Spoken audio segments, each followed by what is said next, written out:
up, guys? Welcome back. We are jumping into another puppy, $5 entry, 100,000 to first place, 225,000 entrants. I think it's capped at 150 entries. We certainly won't make it that far.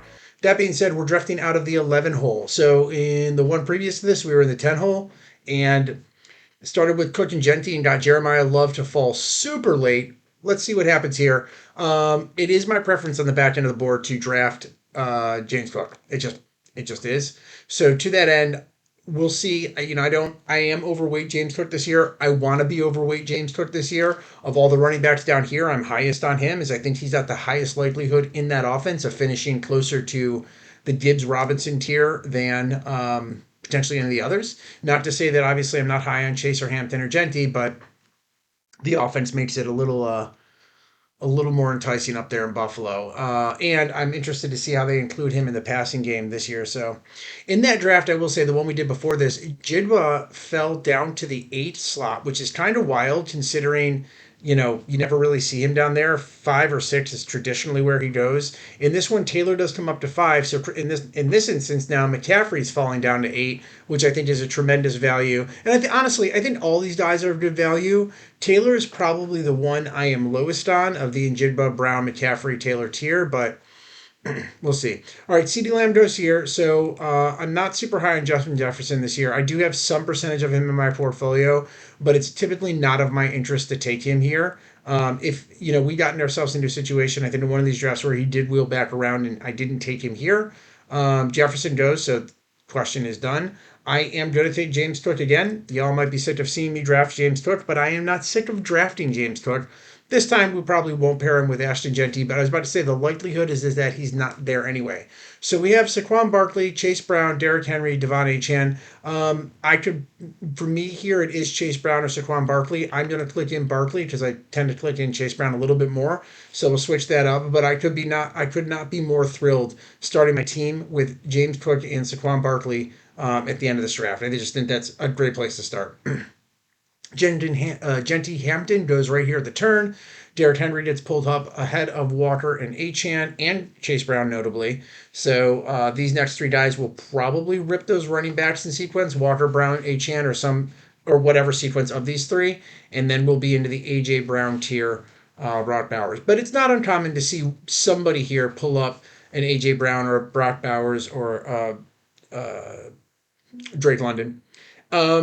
I'm not low on A.J. Brown this year by any means. I think he's stepping into a phenomenal offensive circumstance and has the right players around him. I just don't know that pulling him ahead of some of these running backs is the right play, or at least I don't tend to do it. Because of that, I don't have a ton of A.J. Brown. My exposure of A.J. Brown is limited to basically just the draft range when I'm drafting in this area. So. Okay, Neighbors all the way up to 20. This is maybe the highest I've seen him go, except for one draft where somebody pulled him all the way up here to 13. So Neighbors is just creeping, right? I mean, a few weeks ago, we were getting him here in the, beginning of the 4th, middle of 4th round, sometimes late 3rd, and now he is working his way. Traditionally, now you're seeing him go at the 2-3 turn, somewhere in this range, but in this draft, he goes all the way to 20. After he goes, Bowers, London, Collins, Pickens rounds out round 2, which is pretty stock standard. And then round 3 is where I've seen a lot more variation these days. Like I said, in the last draft we did, Jeremiah Love fell all the way to us at, I think, 34, 33. We're the 10, so it's 34. So we'll see. And Buka goes up to 26. Devontae Smith goes down there to the Chase London player, so hell of a receiving stack they have here. The Nakua player pulls up McConkey to pair with Bowers again. So we're watching running back, and this has been the trend. I'm watching the Loves, Halls, sort of Javonte Williams tier of players is tending to slide back over the receiving threats up here. Javonte Williams drafted exactly where I have him in terms of I have him ahead of McConkey and Ibuka. But in terms of running back tier, I have Williams after Derrick Henry, which is the last one of these running backs. I have Williams ahead of J-Love this year. I have Javonte Williams ahead of Kyren Williams, ahead of Breece Hall. I just think his offense is much, much better, and they didn't do a ton to impact that room. Jaden Blue might get a little more exposure this year, but not in a way that's going to jeopardize his ability to store. So here we do have James Cook and Saquon Barkley. I could be I could be talked into taking a Josh Allen. I also like T. Higgins from the spot. Zay Flowers did get the bag apparently, like 140 million for 4 years or something wild. Um, of these guys, I think I'm most interested in potentially taking Allen here, and then we'll take whatever receiver comes around on this side because I think of Flowers, Higgins, and McMillan is sort of a pretty flat tier, and then there's Wilson and Waddle. Here it's between McMillan and Wilson. I kind of, you know what? I have so little exposure to Garrett Wilson. I am very vocal, very loud, and very often about how few Jets players I'm interested in having. I think my exposure to Hall is virtual zero. This player was already selected. Yeah, by me, bro. Cool story. I think I have zero of Brees Hall, or maybe I have one draft with Brees Hall in it. I think I have one or two drafts total with Wilson, but I don't want zero exposure to them. And in these smaller format or smaller buy-ins, larger format, smaller buy-ins, I'm okay with saying okay, maybe this is the one where we'll take a Wilson. There again, the running back value. I'm a little lower on ETN with the news about Kamara being in the mix more heavily than anticipated up there.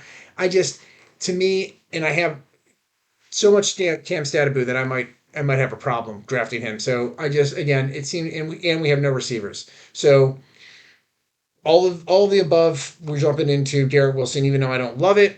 If he is a target hog like he was at the beginning of last season, he could put up the type of volume that could be good. So we will target DJ Moore if he makes it back to us at 59. I'm seeing him go a little bit higher than that. What's his ADP right now? 56. Yeah. So we'll probably be down in the Watson, Carnell Tate, Odunze Thomas range, and that's okay.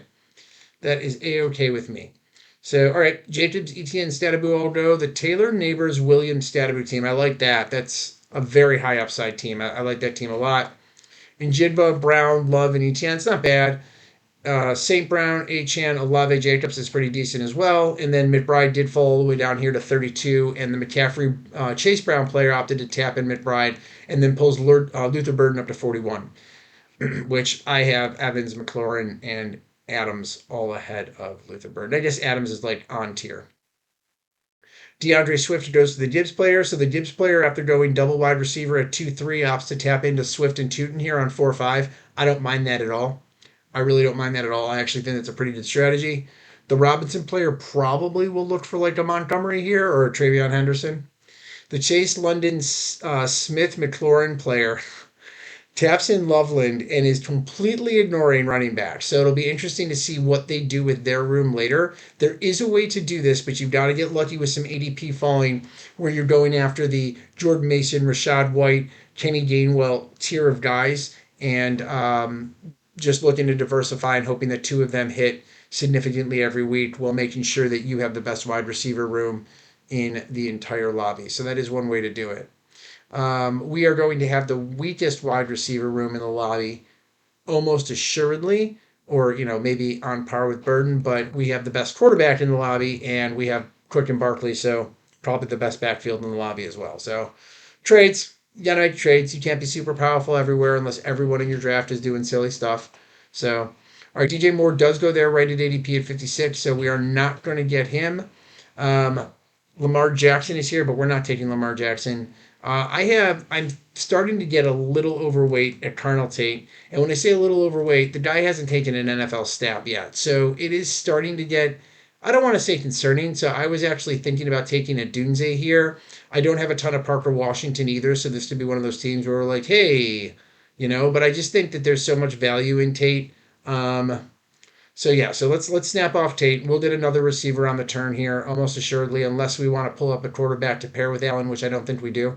I think here we definitely want a receiver, and I'm okay with Tyson. My exposure to Washington is low, so I think I'll take him. And you know what?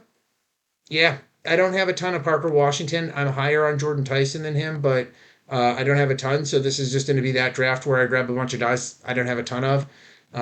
Maybe the right way is not to do this all on the same team, right? Maybe the right way is to sprinkle the guys in with the guys I traditionally draft. But at a $5 entry where I'm probably going to fire 10 to 12 bullets into this tournament before it closes, I'm completely cool with that. So our team so far through 6 is Allen, Cook, Barkley, Wilson, Tate, Washington. This sets us up to potentially to get Cam Ward later and or Trevor Lawrence. In fact, if I pair Trevor Lawrence with Josh Allen, I think I'd be pretty well set. We'd have to take Lawrence here on this turn, but we could grab one more wide receiver or running back. Probably want to grab a wide receiver in that range. So if we go down and look at Trevor Lawrence's ADP, he's at 85.7. We are right on the money here at 83 to 86. So if we want to ensure we get him, we take him here at 83. And then at 86, you've still got some really good wide receiving threats. You've got Downs, you've got Addison, you've got Godwin. You also have Dowdle in the mix up here, Corum, Brooks. But we'll probably look to grab Kenny Gainwell or Rashad White down here at 107, which is their ADP, right? Let's see here. And I'm high on both these guys. Rashad White is 108.7. Kenny Gainwell is a 107. So we're pretty good there. If we grab Trevor Lawrence, the other thing we could do is reach down and pull up Jacoby Myers, but I don't think I want to do that. I think I'll stick to this tier of players right here. Downs, Addison, Godwin. I'm happy to have any of these as our fourth wide receiver. Don't love them so much as our third, but feel pretty good about them as our fourth. So all right, tune back into the board here after we take Parker Washington, Tyson, Jadarian Price, Harrison, Warren, Lemon go, which is weird. This pushes Daniels, Drake May, Burrow, and Williams towards the back end of the board. Typically, you see all of these guys go over some of the positional players here, like a Harrison, like a Lemon, like a Parker Washington. But because Jackson and Allen went at this end of the board and the 12 drafter punted completely, we feel pretty good. Now, the 12 drafter probably took Brian Thomas here, anticipating getting Trevor Lawrence back. As long as Trevor Lawrence doesn't get sniped from us, we are taking him. This drafter, unless they took them here, was never getting Joe Burrow. There's no way the Chase player would punt. Oh, the Chase player did punt on Burrow. See, I find that bizarre. I mean, I know they needed running back, and maybe this was a decision prior to this draft about what they do from up here. But man, oh man, Burrow Chase is just the type of pairing that does win you the Week 17 money. Should that be the team that goes the heck off? And again, this is 100,000 in first place off a $5 buy-in. So yeah, you do want to pay attention to your team to make sure they advance out of your pod and can make it through the playoffs. But man, the real way to draft these is to swing all to the upside and sort of make a asymmetrical consolidated bet and not a diversified bet at all. So all right, Reed goes there. I don't think the Jackson player will opt into Trevor Lawrence, but I say this all the time. People do crazy things in this draft. There's still some good positional players above Lawrence here and Kraft, Hubbard. Yeah, so we're good. So we're going to grab the Lawrence player to make sure that we snag him from the Brian Thomas player. And the reason we're doing that is because we're done at quarterback now. With Lawrence and Allen, I'm happy saying, yeah, I'm not taking another one. Here, I'm going to pass on Hubbard and Dowdle because, again, we'll be targeting Rashad White and Gainwell. Took Josh Downs in the draft earlier. I think here, I've got a ton of Addison. Here, I'm going to opt in for Godwin. To me, these are all the same guy. It doesn't really matter to me which one of these guys. And it's given that they're our fourth wide receiver, right? Our flex wide receiver, if you will. I'm okay just kind of going ABC, ABC as I rotate through that opportunity and option with Addison, Godwin, and Downs. All of them have tremendous upside should the primary receiver get injured on their team. All of them have weekly upside anyway with that primary receiver, depending on the coverages, depending on how the game flow goes and the game script goes. So again, Alec Pierce is already dealing with an injury that purports not to impact the regular season, but could. So Downs is maybe a little bit in the forefront there, given that Jefferson and Ibuka are both looking completely healthy right now. But it's still early in August. There's still plenty of time, and I'm not necessarily saying that that range of guys, the Godwin, Downs, Wilson, Addison, even Sutton Reed, this whole range of players, Pierce down through here, I'm not willing to make a stand on any of them. My stands come earlier in the draft, like James Cook. I'm absolutely making my stand on James Cook. I'm convicted in it. I believe in it. I have been winning redraft leads for the last few years by getting insane value on Cook in middling rounds where he definitely didn't belong any of those years, and I kind of have banked on that and been able to pair him with another blue chip running back or wide receiver and really have an insane stack. But I'm not staking my claim at this end of the board. That's just all these guys are a flat tier, and rather than staking a claim, I'd rather a smattering of them in my portfolio because my bet is James Cook, right? If my bet's James Cook, then I want as many different variations of James Cook team in the hopes that one or maybe a couple of them will win or place highly. So this round pretty much chalks out. Mahomes goes, I guess, a little bit later than he normally goes. Then his ADP is a little bit higher than that, but nothing crazy. Um, the Chase player is still punting on quarterback. It'll be interesting to see what the Jamar Chase, Drake London, Devontae Smith, McLaurin, Loveland, Warren, Pollard, Pittman team opts to do. I suppose there's a world where they're looking at an Aaron Rodgers to pair with Pittman, or a Tua to pair with London, and they're just gonna bank on those guys and some smattering. And maybe this is a strategy where they end up going 4 QB and just they're taking 4 weaker QBs, but they're okay with the production out of any of them. Namely, Shud is not off the board, nor is Purdy. I was about to say Norris Purdy, and they could both be pretty decent options. So quarterback wise, I think Shuck is still on the Dart, Stafford, Nix, Goff. There's still some good options here too. So when it gets back to us, provided that one of the running backs we want at ADP is still on the board in the form of Kenny Gainwell or Rashad White or even a Jordan Mason, I will opt into them. And then I would love to get Jacoby Myers or Matthew Golden. So candidly, what will happen here is that I will probably prioritize a Jacoby Myers should he make it to me, and then get one of Gainwell, Rashad White, or Jordan Mason on the turn. We don't need QB. I'm gonna stop with Allen and Lawrence. They're both on bye week 7. I just noticed that. So all right, we'll grab one more QB late, but I'm not spending extra draft capital on a more middling QB. I'm not doing that. We'll just grab a guy to fill in our week 7 slot here. Like I said, I'm going to take Myers, and then we'll get Rashad White, Kenny Gainwell, or Jordan Mason right here. Of these guys, I kind of do the same thing with the range of. I do the same thing that I do with Godwin, Addison, and Downs. I do the same thing here. It's just like we took Kenny Gainwell in the last one, so we'll take Rashad White here. I again stated claim a case for all of these guys, and it's kind of the same scenario.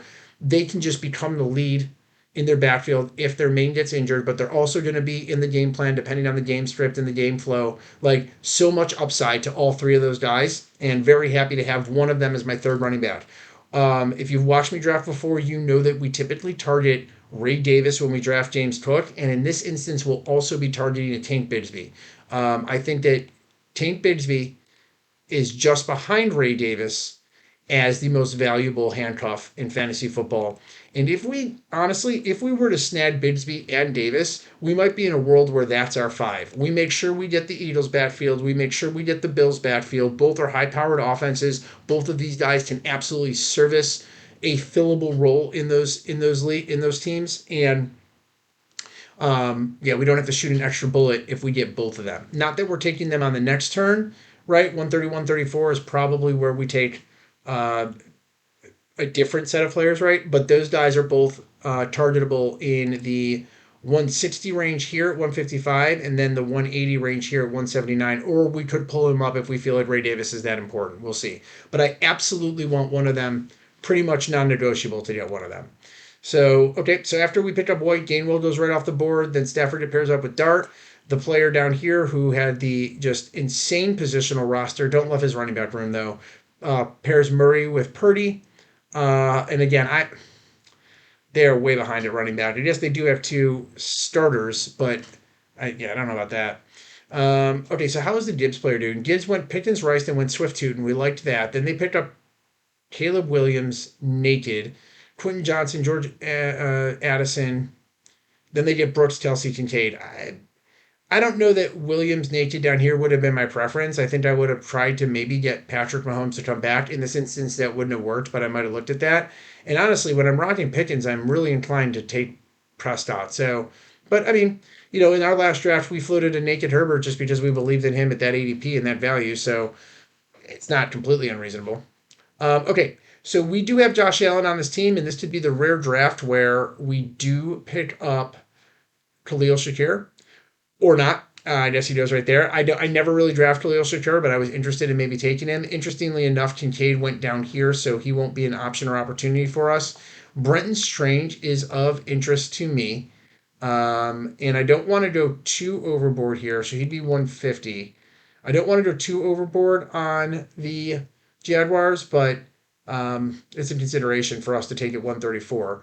Besides that, you've got Chris Rodriguez in the mix here. Again, could continue on with our Jacksonville sort of stat here. We did say that we need another quarterback because these guys are both on bye on 7, right? So Malik Willis could be in the mix as well. If we wait much later, then we'd be looking at somebody else much worse. So here, I don't love Shaheed. I don't really love Travis Hunter, and I don't want too many of those options. You know what? I think I am going to click in Malik Willis. I already have Parker Washington and Jacoby Myers, and yeah, I don't have Brian Thomas Jr., but I don't want infinite Jaguars threats, right? Um, but I will say, I was going to say Chris Rodriguez would be of interest to me if he wheeled. He didn't. Now, I know we're going to target one of these. There's also Keaton Mitchell here, which I think is of interest.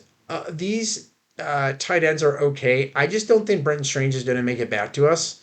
So I actually think I'm going to snap him off here, and we'll look to pull the Bigsby Strange. Uh-oh. Uh-oh. Uh-oh. Uh-oh. we got we got auto drafted. Now I was going to take Bigsby on the next turn. We got auto. This happens to me once. Well, it's actually happening less now that I'm doing more of these. Once a draft, that happens.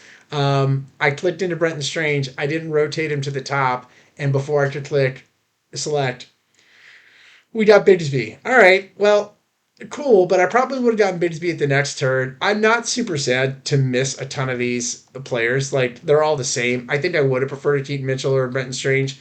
Hopefully, we don't get punished too badly, and Brenton Strange does fall down 5 spots. If not, we are going to be in a position where we do need to take a tight end down here, and there's still some good ones. You've got Gatson, you've got Hunter, Juwan Johnson, Kenyon Sadiq. Like, they're all reasonable. And as far as our wide receiver room goes, I think we probably want to look at a wide receiver in that range. Now, if we do that, Ray Davis would come back here, and I think there's no reason to pull Ray Davis too far up now that we got Bigsby and we've handcuffed one of our guys. So I think we can look at either double tapping tight end in the next turnaround or going tight end and wide receiver if we get like a Naylor fall. I do I do have a lot of Jawan Jennings as I like him in this range, but maybe we take a Trey Tucker to diversify. Don't love Flournoy. Harris is okay. Tesla's okay. So maybe we looked at a wide receiver here. I think it would be wise to pick up our sixth wide receiver in this range. Um, Makes sense, especially if we know we're just going to stick in Ray Davis down here. And then I might be okay rocking this backfield, except now I see another snafu. If we do this, Rashad White shares a bye week with the Bills. So um, we'd have to pick up somebody else because we wouldn't have another running back. So we kind of did not really draft. I typically do not pay any attention to bye weeks, and we did. And most of the time, it works out with a little bit of snafu.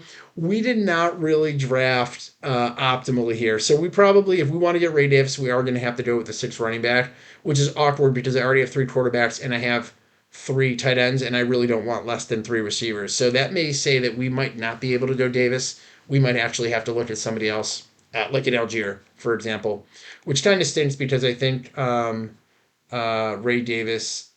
Wait, what just happened there? Oh, somebody took Strange. I was going to say, or Jennings. Okay. Yeah, so maybe we look to prioritize Algier if we can get him here at 155. Take one of these guys on the turn. We couldn't update your queue. Okay, no problem. What is going on? Why do you keep flashing that message? I get it. You can't update my queue. All right. Losing his mind.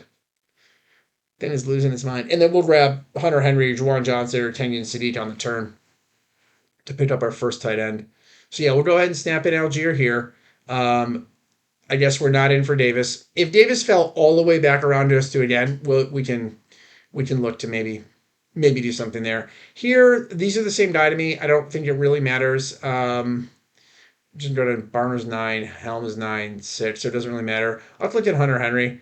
I'm cool with that. I have more Jawan Johnson, and I think they're kind of the same guy. We're probably not going to get Ray Davis now. If Ray Davis makes it all the way back around down here, which actually, wait a minute. his ADP is 188. So, all right, we have a mathematical problem here. We went three quarterbacks after taking Allen, which I don't love doing, but because they were both on bye in week seven, I clicked in. We have five running backs already. Typically, I like to build these 3-5-7-3. We have to go three tight ends. Our tight ends aren't good enough to just go two because we didn't take an elite one. Tyler Warren would allow me to feel a little bit better about that, but even with him, I think I want three.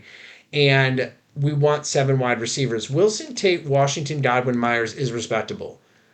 But it's not so good that you don't want seven when you have to start three week in, week out, injuries, etc. So maybe we're not taking Ray Davis, and we are stopping here on five. We got the handcuff on Barkley, and this will be one of those teams where we don't have Davis handcuff because I think we need two more receivers, and I know we need two more tight ends, and we'll probably go receiver, tight end, receiver, tight end.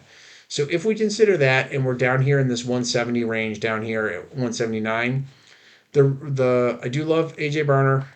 I don't know about Jerry Judy. I don't really care. Dulcich, Helm, T-Ford. I think all these guys are fine. I think Zachariah Branch is of tremendous interest as well. Um, Maybe we weren't supposed to take Willis and just fire our shot on Mendoza or even Geno Smith to stack with Garrett Wilson, but I have zero Geno Smith exposure, and I think it's going to stay that way. But, Malik Washington could be paired up with Willis, Tank Dell. I think that these are all fine. Like, all of these guys are fine. Wait, Zachariah Branch going way high. Okay, cool. But I think these guys are all fine. Even Dontavian Wicks to a lesser degree, and Jeremy Bernard and all that stuff. That's fine. I do like Muth down there at 193, although you tend to not see him make it back down here because we're going to be at 203. So if we get a wide receiver and a tight end in this spot, we probably won't see Muth, but that's okay. I like all these tight ends just fine. And I think I do want a wide receiver out of this pile because down there at 203, your wide receivers are really just shoot your shot. Although, I will say, wait a minute, where is Keon Coleman? What? Did somebody take? Oh, there he is. About to say, did somebody take him? We are definitely going to take Keon Coleman in this one, given that we have one Josh Allen. So we'll take him at the end of the draft, obviously. I mean, we could also look to sprinkle in Joshua Palmer. I just don't know that he's going to be consistently enough on the field. Skylar Bell is still a rookie, so but if we know we're going to do that, then there's this world where we double tap tight end here and go with like a Hawk and a Barner or a Barner and a Helm and not really worry about Tank Dell or any of these other guys. And then we get Keon Coleman and the like at the end. I don't think that's the end of the world because otherwise our third tight end is going to be Booty, not Kayshon Booty, just straight Booty. All right, we'll take Hawk here. And then I guess I will grab another one of these tight ends as we're not going to see him again. And then, yeah, we're going to go Keon Coleman plus insert your wide receiver here at the end of the draft. Okay, I think I got AJ Brown in the last one. I like him. I got Helm in the last one. I like him too. I think, honestly, Fryermuth is a completely defensible click here. All right, let's go Fryermuth. I know I'm pulling him up a ton, but it's just we're not going to get him at the other side, so it's not really a reach. And I just want to diversify kind of how I'm spreading these guys out. This tends to be my construction. I know that it's a pretty common phenomenon, but I feel less. I like my team's rosters less when I draft a premium tight end, and I think a lot of people feel that way because you just seem to be missing the depth at either right end, running back or wide receiver. All that to say, because of that, I tend to wind up with three of the same guy in tight end, and I think that's a fine place to be. So, all right, again, we've already predetermined that we're taking Coleman down here, and then we'll grab whoever at 206. I don't know. Is there any late stacking options? I don't think there are. I'm just kind of surveying the wide receiver landscape here. Obviously, Coleman, Horton. No, there's not really. Caleb Douglas, I guess, is getting a little bit of he's getting a little bit of training camp stuff going on, and I think he could be in that offense to some degree this year. I just don't know if it'll be a breakout year in his rookie year. And the rest of this stuff is just whatever. I mean, there's nobody of extreme interest down here whatsoever. So, all right, as we look across the draft board, Nakua, Bowers, McConkey, Evans, went Juckton, Stevenson, Dobbins. That's completely respectable. Got May in there. May's naked though. Oh no, they actually did get Dobbs to stack with May. They picked up Wandell Robinson and Coker, and then pair Wandell with Ward, which I like that a lot. and then pick up Pacheco and Charbonnet to round out their room. Branch and AJ Barner. I like that team. The Chase London Smith McLaurin team that went Loveland and then Warren Pollard gets Pittman, Purdy, Murray. Then they sprinkle in Aaron Jones. Then they get B. Robinson, Dylan Sampson, Marshawn Lloyd. So they decided they were going with all the handcuffs down here. Dylan Sampson maybe a little bit less of a handcuff, but I see what they're doing. They did handcuff city down here, and I guess that's one way to do it. And their wide receiver room is the best in the lobby, not close, and they have a top 4 or 5 tight end. So yeah, that's one way to do it. That is one way to do it. Anybody else do anything crazy? Not really. Genty Hampton went wide receiver hungry, then picked up Kraft, Harvey, Fannin, Love, Rodriguez, Rashid, Tucker, Sadiq, Mitchell, and Geno Smith. I don't love their quarterbacks. Having Love as your apex quarterback feels kind of weak. Again, I didn't realize that Lawrence and Allen are on the same bye week. So when we said we're going to stop at 2, we ended up having to pull in a Malik Willis.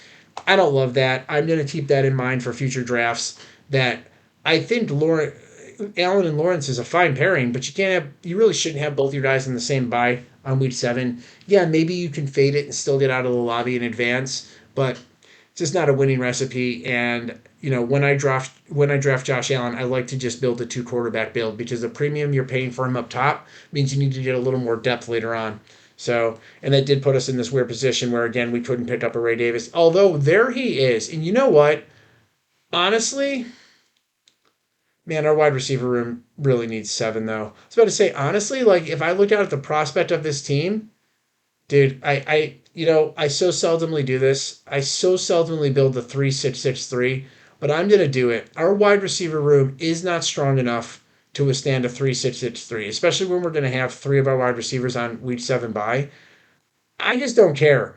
Ray Davis behind James Cook, Tank Bigsby behind Saquon Barkley, and we've got Rashad White and Tyler Algier. That's too strong. I guess, man, maybe I shouldn't have taken Algier in there and picked up another wide receiver, but whatever. Again, I was just saying, we didn't get Bray Davis, and he fell all the way down here to 203, which you never really see. And we should get Keon Coleman here fine. I don't love the construction on 3-6-6-3, but I think Davis was too enticing to pass there and just could mean too much to any team if Cook was to go down and miss any meaningful time. So our final construction wound up with Allen, Lawrence, Willis at QB, Cook, Barkley, White, Bigsby, Algier, Davis at running back, Wilson, Tate, Washington, Godwin, Myers, and Coleman at wide receiver, and Henry, Hawkinson, Muth at tight end. I kind of hate our wide receiver room. I think this draft is fine, but I kind of hate our wide receiver room. I never really draft Wilson. I don't draft a lot of Parker Washington. Carnell Tate has not taken an NFL snap yet. We only have 6 of them. I know that we're double stacked on the Jags with Lawrence, but yeah, and we do have a Keon Coleman sneaky stash. So if week 17, Allen and Coleman connect twice for 55 yards and 2 touchdowns, maybe this team wins all the money. But then you know, you'd also need Cook to go off for 100 yards and a TD, I think, too. So I don't know. Anyway, thanks for checking out the draft. Thanks for checking out the channel. Leave a comment below. How do you feel about 3-6-6-3 versus 3-5-7-3? Do you have a preference in the way you draft or what you construct? Love to hear it. If you wouldn't mind hitting the like and subscribe button, I'd appreciate that too. And I'll see you guys in the next one.